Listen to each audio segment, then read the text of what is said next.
Mail है तुम्हारा मेरा। मैं पढ़ी लिखी, तुम अनपढ़ गवार। कोई पहचान, कोई आइडेंटिटी है तुम्हारी?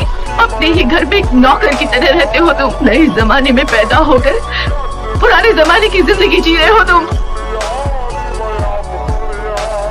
मतलब तुम्हें हीरा से प्यार नहीं है गौरी? प्यार तो इंसान जानवरों से भी करता है, तो क्या वो उससे शादी कर ले?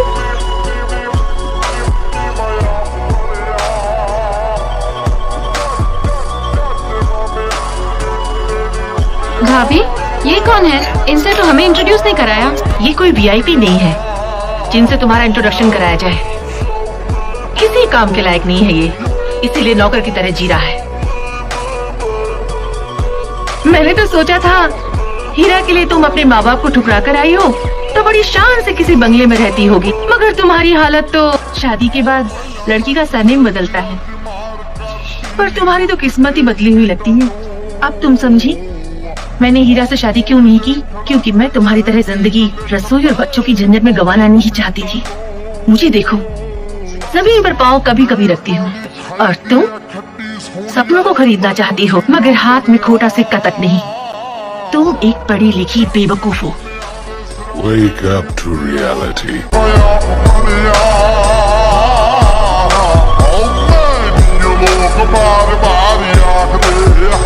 मैं ऑफिस जा रहा हूं। सुनिए, गौरी आपसे कुछ मदद के लिए आई है। मेरे हस्बैंड का बिजनेस में बड़ा नुकसान हो गया है, कारोबार बंद हो गया, 6 महीने से बेकार है।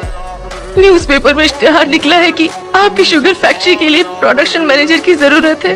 वो पोस्ट अगर आप मेरे हस्बैंड को दे देंगे तो आपकी बड़ी मेहरबानी होगी। आप मुझे कही कि मुझे आकर मिलने, राधा मैं चलता हूँ। देख लिया समय का चक्र, जिसे तुमने अनपढ़ गंवार करके ठुकरा दिया था। आज उसी के पास तुम्हें अपने पढ़े लिखे पति के लिए नौकरी मांगने के लिए आना पड़ा। मैं तुम्हें ताना नहीं दे रही हूँ, समझा रही हूँ। ये वही हीरा है जिन्हें अपनी सहेलियों से इंट्रोड्यूस करवाते वक्त तुमने कहा था कि इनमें परिचय कराने जैसे कोई खासियत नहीं है। पर देखो, आज बड़े बड़े वीआईपी इनसे मिलने को तरसते हैं। लोग कहते हैं हर कामयाब आदमी के पीछे किसी औरत का हाथ होता है, मगर मैं पहली औरत हूँ जिसकी कामयाबी के पीछे मेरे पति का हाथ है। वो खुद तो बड़े बने और मुझको भी बनाए। अब बताओ, पढ़ी लिखी बेवकूफ कौन है, मैं या तुम?